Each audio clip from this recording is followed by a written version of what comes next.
Hello students, इस lecture में हम डिस्कस करेंगे what are the common mistakes which are done by aspirants जिसके कारण उनका प्रीलिम्स हर बार थोड़े मार्क्स से रुक जाता है। तो the first mistake which aspirants do is that they don't look at the number of pages. जब भी आपको क्वेश्चन पेपर या क्यूसीए बुकलेट मिलता है, आप सबसे पहले उसमें नंबर ऑफ पेजेस देखिए कि कितना है। अगर नंबर ऑफ पेजेस जो है वो 35 या उससे ज़्यादा है, तो यू नीड टू अंडरस्टैंड कि आपको अच्छी खासी स्पीड रखनी है एग्जामिनेशन में। बिकॉज अगर आप स्पीड नहीं रखोगे तो आप मिस आउट कर जाओगे क्वेश्चंस को, या आते हुए क्वेश्चंस छोड़ दोगे या गलत कर दोगे या उनके साथ जस्टिस नहीं कर पाओगे। तो आप घर में ही स्ट्रैटेजी बनाइए कि अगर लंबा क्वेश्चन पेपर आता है तो आप उसे कितने राउंड में अटेम्प्ट करोगे, ठीक है, उसे कितनी स्पीड से अटेम्प्ट करोगे और हर क्वेश्चन को कितना टाइम दोगे। This is very important. नहीं तो बहुत सारे एस्पिरेंट्स ये बोलते हैं मुझे कि सर टाइम मैनेजमेंट नहीं हो पाया, क्वेश्चंस छूट गए, क्वेश्चंस के साथ जस्टिस नहीं कर पाए। तो प्लीज़ ऐसा मत कीजिए। आप 1 डेढ़ साल मेहनत करते हो इतनी ज़्यादा, तो प्लीज़ इस चीज़ का भी ध्यान रखिए कि आप जो है जस्टिस कर पाओ जब आपको वो क्वेश्चन पेपर अपने हाथ में मिले तो। ठीक है, उसके साथ पूरा जस्टिस करना है, हर क्वेश्चन को आपको इक्वली अटेम्प्ट करना है, हर क्वेश्चन को आपको प्रॉपरली अटेम्प्ट करना है, छोड़ना नहीं है बिल्कुल भी, और इक्वल टाइम देना है। Second is overthinking. अब इसमें क्या करते हैं एस्पिरेंट्स, जैसे सपोज ये मेरे पास में क्वेश्चन है, ठीक है, फॉर एग्जांपल मैंने जस्ट एक क्वेश्चन उठाया। अब इसमें मेरे को लग रहा है अगर ऑप्शन 2 और ऑप्शन 4 सही है, बट जो ऑप्शंस दिए हैं यूपीएससी ने वो कुछ ऐसे दिए हैं 1 2 एंड 3, उसके बाद दिया है 2 एंड 5, उसके बाद दिया है 4 एंड 5, और फिर दिया है 1 एंड 5। अब कोई भी ऑप्शन में आप देख सकते हो कि 2 एंड 4 एक साथ है ही नहीं। तो एस्पिरेंट फिर क्या करता है, एस्पिरेंट सोचता है यार ये ऑप्शन शायद गलत होगा, ये सही होगा, और फिर दूसरा ऑप्शन सही होगा इसके कारण। फिर वो ओवर थिंकिंग करता है, सोचता है नहीं ये गलत है, ये सही है, ये गलत है, ये सही है। ऐसा करते करते अपना बहुत ज़्यादा टाइम वेस्ट कर देता है ओवर थिंकिंग के कारण, और फिर वो जो है क्वेश्चन भी गलत हो जाता है, आपका टाइम भी जाता है, और आप जो है आपका टेम्पो भी लूज हो जाता है। तो प्लीज़ ऐसा मत कीजिए, डू नॉट ओवर थिंक। ठीक है, अगर आपसे नहीं बन रहा है, मैं एक गोल्डन रूल दे रहा हूँ, अगर आपसे 1 मिनट या 1.5 मिनट में वो क्वेश्चन नहीं बन रहा है तो प्लीज़ जस्ट लीव इट, आगे बढ़िए। उसके जैसे बहुत सारे और क्वेश्चन है, और यूपीएससी को इससे कोई फर्क नहीं पड़ता कि आपने कोई टफ क्वेश्चन सॉल्व किया है या कोई ईजी क्वेश्चन सॉल्व किया है, क्योंकि हर क्वेश्चन के इक्वल मार्क्स होते हैं, इक्वल वेटेज होता है हर क्वेश्चन का। ठीक है, उतना ही नेगेटिव मिलेगा, उतना ही पॉजिटिव मिलेगा फॉर सॉल्विंग और डूइंग अ क्वेश्चन रॉन्ग। तो प्लीज़ ईगो मत इन्वॉल्व कीजिए और आगे बढ़िए। ये भी बहुत कॉमन मिस्टेक है, बहुत सारे लोग इसके कारण ही एग्जाम फ्लंक कर जाते हैं, और इससे टाइम मैनेजमेंट में भी इशू आता है कहीं ना कहीं। Next is body clock.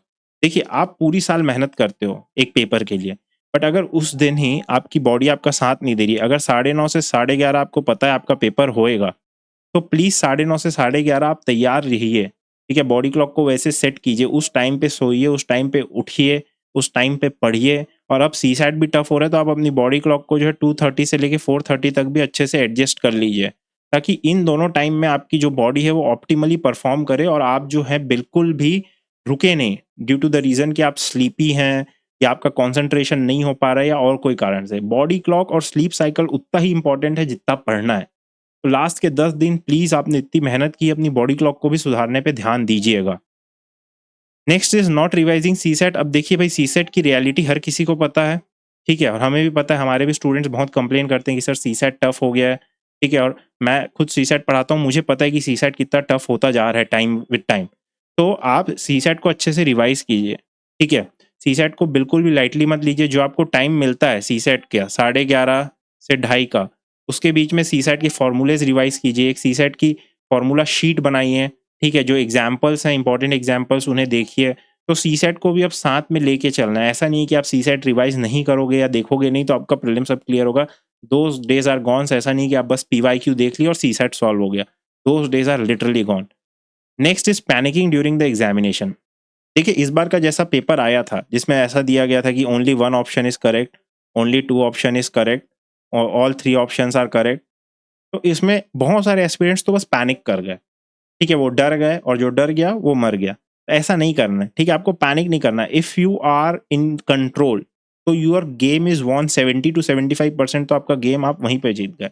अगर आपको जो क्वेश्चंस आते हैं आप राउंड में कीजिए। फर्स्ट राउंड में जो क्वेश्चन आपको आते हैं वो कीजिए, सेकंड राउंड में वो क्वेश्चंस कीजिए जो आप 50-50, थर्ड राउंड में वो कीजिए जिनमें आप एक ऑप्शन एलिमिनेट कर पाए हो। तो ऐसे राउंड में कीजिए। अगर आप पैनिक करके डर जाओगे, देखिए अगर टफ है तो सबके लिए टफ है, so you don't need to panic actually, ठीक है? और इस सिचुएशन में जो पैनिक नहीं करता है वो जीतता है। आप इस चीज़ का ध्यान रखिए यार, आप 1 साल पूरी मेहनत की हो इस एग्ज़ाम के लिए, 1.5 साल मेहनत की हो इस एग्ज़ाम के लिए, तो अगर आप उस 2 घंटे में या 1 घंटे में पैनिक कर गए तो क्या मतलब?